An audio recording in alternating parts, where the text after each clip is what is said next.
بسم اللہ الرحمن الرحیم۔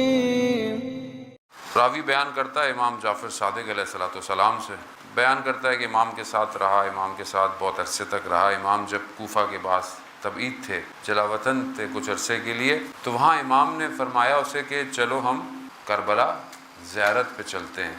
تو اسے بڑا تعجب ہوا، اس نے کہا کہ مولا آپ تو امام ہیں، کائنات آپ کے سامنے حاضر ہے، ملائکہ کا نزول آپ کے اوپر ہوتا ہے، آپ کو کیا ضرورت ہے زیارت کی؟ وہ بھی سوال ہے کہ امام کو کیا ضرورت ہے؟ امام کے آگے تو ہر چیز ویسے ہی ظاہر ہے، امام ہے، وقت کا امام ہے، ہر چیز اس کے اوپر آ رہی ہے، خدا کی ولایت ہے، تجلی ہے، سب کچھ ہے۔ کہا آپ کو کیا ضرورت ہے زیارت کی؟ تو وہاں امام کی حدیث ہے، حدیث بہرحال طولانی ہے، میں بہرحال اختصار کے ساتھ بیان کروں گا۔ امام فرماتے ہیں کہ یہاں سے نظر آتا ہے کہ وہ ابن عباس سے بھی ہے، انہوں نے بھی دیکھا کہ خواب کے اندر دیکھا کہ رسول خدا کے ہاتھ میں ایک شیشہ ہے، شیشی ہے یعنی بوٹل ہے، اور اس میں خون امام حسین ہے، اور وہ عرش پہ ہے، ان کے پاس آسمانوں پر ہے، اور ان کے وہاں جانے سے پورا عالم یعنی وہ جو ملک اس کا عالم ہے وہ بھی گریہ کنا ہے، وہ بھی رو رہے ہیں امام حسین کے خون کی وجہ سے۔ تو امام فرماتے ہیں کہ امام حسین علیہ السلام کی زیارت پہ تمام انبیاء تشریف لاتے ہیں، تمام انبیاء تشریف لاتے ہیں، سارے ملائکہ تشریف لاتے ہیں۔ بعض روایات ہیں کہ ملائکہ کا گروہ جو ہے وہ امام کی زیارت پہ آتا ہے، اور اتنی صف طولانی ہے کہ ملائکہ کی دوبارہ باری نہیں آتی ہے۔ پھر فرمایا کہ تمام ائمہ بھی وہاں پر امام کی زیارت پہ جاتے ہیں، خاص طور پہ شب جمعہ جو کہا جاتا ہے، جس کلام توفیق ہوئی شب جمعہ کی فضیلت بیان کرنے پر، سارا عالم جو ہے وہ کربلا کی طرف ہے۔ وہ کیا ہے کربلا؟ وہ امام حسین کو شہید کر دیا، ہو گیا، امام نے قیام کیا؟ نہیں، ماجرا کچھ اور ہے۔ یہ جو پورا عالم گریہ کر رہا ہے امام حسین کے لیے، اسی لیے ہر انبیاء کو جو ہے وہ امام حسین کے مصائب بھی سنائے گئے، گریہ بھی کرایا گیا، یعنی کوئی اور وجوہات ہیں۔ حتیٰ امام جعفر صلی اللہ علیہ وسلم فرماتے ہیں کہ پروردگار خاص طور پر شب جمعہ ایک خاص توجہ جو ہے وہ کربلا کے اوپر کرتا ہے، یعنی گویا خدا سے خود زیارت بھی ہے۔ امام علیہ السلام سے بھی روایت ہے کہ جس نے شط الفرات کے پاس امام حسین کی زیارت کی، یعنی گویا کربلا میں زیارت کی، گویا اس نے عرش میں خدا سے ملاقات کی۔ وہ یہ ماجرہ یعنی بہرحال ہم تو ایک چھوٹے سے طالب علم ہیں، ہم ان چیزوں کو اس طرح درک نہیں کر سکتے، جو اساتید نے فرمایا وہی ہے۔ یعنی کیا وجہ ہے؟ یعنی خدا سے ملاقات کرنی ہے کربلا، یعنی خدا بدن نہیں ہے، خدا جسم نہیں ہے، خدا جسم نہیں ہے کہ آپ بولیں کہ میں نے خدا سے ملاقات کی، نہیں، یعنی کوئی ایک خاص نور ہے، ایک خاص توجہ الہی ہے جو کربلا میں ہو رہی ہے۔ یعنی اس پورے معرکے کے پیچھے جو امام نے کیا، امام نے قیام کیا، جو آج ہمیں توفیق ہوتی ہے عزاداری کی، زیارت کی، یہ ہمارا کمال نہیں ہے، یہ امام حسین کا کمال ہے کہ آج ہم پوری دنیا کے اندر عزاداری کرتے ہیں، امام کے مصائب پڑھتے ہیں، نوحے پڑھتے ہیں، چاہے ہمارا اپنا بھی کوئی مر جائے تو بھی ہم امام حسین کی مجلس برپا کرتے ہیں۔ یعنی پورے عالم میں معاملہ کوئی اور ہے، یعنی زمین اور آسمان، امام کہتے ہیں زمین، ساتوں آسمان، سات جو بھی زمین کی لیئر ہیں، وہ حتیٰ جو کچھ ان کے اندر ہے، جو کچھ ان کے درمیان میں ہے، جس چیز کو دیکھ سکتے ہو، جو مخلوقات نہیں بھی دیکھی جا سکتی، سب جو ہیں وہ امام حسین پر گریہ کرتے ہیں۔ وہ آخر کیا ہے؟ یہ کیا راز ہے؟ کیا چیز پوشیدہ ہے کہ ہر چیز جو ہے وہ وہاں پر اتری ہوئی، ہر چیز وہاں پر موجود ہے؟ یقیناً خدا کا ایک نمائندے نے کوئی ایسا کام کیا ہے، خود اس کی ذات اور وجود میں ایسی چیزیں ہیں جس نے پورے عالم کو متوجہ کیا ہوا ہے۔ ایک محرم ہمارا عاشورہ ہے، وہ ہم عاشورہ مناتے ہیں، ماتم کرتے ہیں، گریہ کرتے ہیں، مجلس پڑھتے ہیں، اور اس کے بعد اپنی زندگی گزارتے ہیں۔ مگر ایک عاشورہ یہ ہے کہ پورا عالم جو ہے وہ امام حسین پر گریہ کرتا ہے، وہ یہ پورا عالم۔ ہاں، اسی لیے جو ہے وہ بعض علماء عرفا نے بیان کیا کہ جب امام کا سر نیزے پر تھا تو کئی عالم جو تھے وہ جھکے ہوئے تھے۔ خوب اس زاویے سے دیکھیں ہم امام حسین علیہ السلام کی ہستی کو کہ کیا ہے، تبھی دیکھیں کہ کشتی نجات جو ہے، سفینۃ النجات امام حسین ہے۔ کیوں ہے امام حسین؟ کیونکہ امام حسین اور باقی ائمہ بھی کشتی نجات ہیں، مگر امام حسین کی کشتی سب سے فاسٹ ہے، امام حسین کی جو کشتی ہے یعنی وہ سب سے زیادہ ہے. آپ امام حسین سے متصل ہوں فوراً باہر، ہر مشکلات سے باہر ہے. اور معنویت کے اندر، اسپرچولیٹی کے اندر جو بھی چاہتا ہے کہ وہ اپنے آپ کو صاف کرے، بہتر کرے، علماء بیان کرتے ہیں کہ انہیں امام حسین سے توسل کرنا چاہیے. معنویت کے سارے دروازے امام حسین کے پاس ہیں، کیونکہ محفل امام رضا ہے. بہرحال علماء بیان کرتے ہیں کہ اگر مادی مشکلات ہوں تو امام رضا سے رجوع کریں. کہ انسان کی زندگی میں مشکلات ہیں، کوئی مادی مشکلات ہیں، تو وہ کہتے ہیں امام رضا علیہ السلام، کہ امام رؤوف ہیں، امام کا بھی دروازہ جو ہے وہ سب کے لیے کھلا ہوا ہے. تو انشاءاللہ برہم کوشش کریں گے کہ ہم یہاں سے مشہد جائیں، خوشبو حرم امام رضا کو بھی چاہے وہ یہاں سے ہم حاصل کریں. بہرحال محفل امام رضا ہے تو آیت اللہ شمس الدین بیان کرتے ہیں ایک عالم دین مریض تھے، بہت شدید مریض تھے. بہرحال کچھ علم تھا ان کے پاس، انہوں نے بہت کوشش کی شفا حاصل کرنے کی کہ ان کی یہ مرض ختم ہو جائے، لیکن انہیں کچھ علم تھا. انہوں نے دیکھا کہ کوئی اور نہیں، وقت کا امام مجھے شفا دے سکتا ہے. تو انہوں نے جو حساب لگایا کہ وقت کا امام کہاں اور کب ملے گا، تو کہا روز عاشورہ حرم امام رضا علیہ السلام میں وقت کا امام آئے گا. تو انہوں نے تعین کیا اور غسل لیا اور کہا کہ مجھے مولا کے حرم کے اندر لے جاؤ. اب یہ مولا کے ذریعے کے پاس ہیں. کہتے ہیں انہوں نے دیکھا کہ 4 لوگ ایک جیسے وارد ہوئے، عرب لگ رہے تھے اور شاید سبز شال انہوں نے کی ہوئی، اور 4 لوگ آئے. ایک شخص میرے برابر میں آگے بیٹھ گیا، میں بات کرنے کی کوشش کرتا لیکن وہ نماز پڑھا. ایک نماز ختم کرتا، دوسری نماز پڑھتا، تیسری نماز، یعنی مجھے موقع ہی نہیں مل رہا کہ میں بات کروں. جب نماز ختم ہو گئی تو ایک شخص وہاں سے اٹھا اور آیا، کہا کہ تال مہدی، تال خضر رال مہدی، اے خضر چلیں مہدی جا رہے ہیں.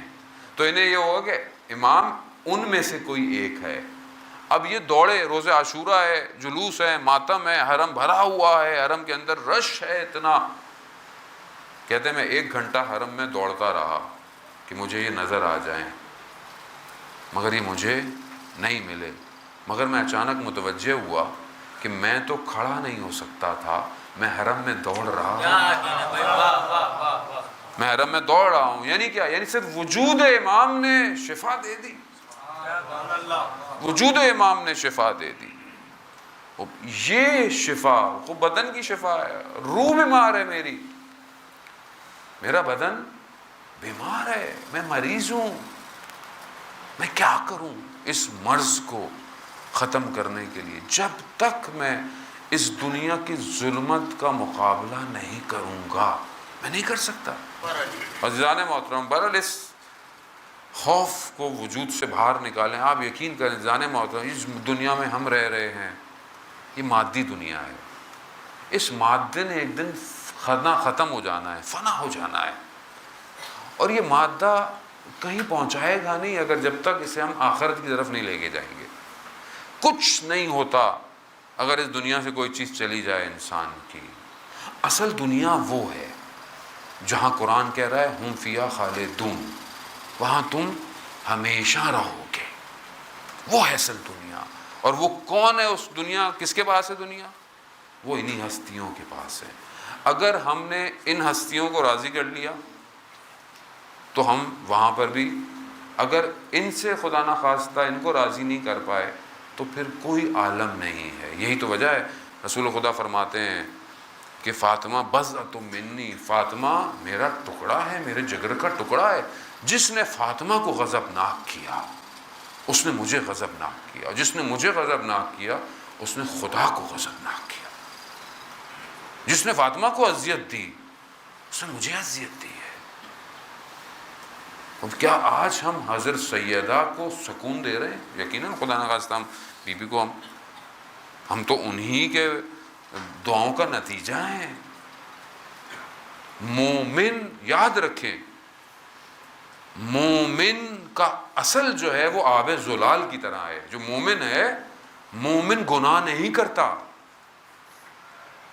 جیسے پانی ہوتا ہے سمندر کا، سمندر کی لہریں جب چلتی ہیں تو اوپر جھاگ ہوتی ہے، وہ جھاگ پانی نہیں ہوتا، نہ وہ لہریں ہوتی ہیں، وہ جھاگ ہوتا ہے. مومن بھی ایسا ہی ہے، جو گناہ ہے وہ جھاگ کی طرح ہے. وہ ختم ہو جائے گا. اصل مومن صاف ہے، پاک ہے. یہ جو خدا نخواستہ ہم کہتے ہیں ہم سے مولانا یہ ہو گیا وہ ہو گیا، مایوس نہیں ہو، اصل میں گناہ ہمارا حصہ ہی نہیں ہے. جنت خالص لوگوں کے لیے ہے. جنت میں خالص جائے گا آدمی. جنت میں جھوٹ نہیں جائے گا، جنت میں چوری نہیں جائے گی، جنت میں غیبت نہیں جائے گی، جنت میں کوئی ایسی چیز، جنت میں خالص جائے گا.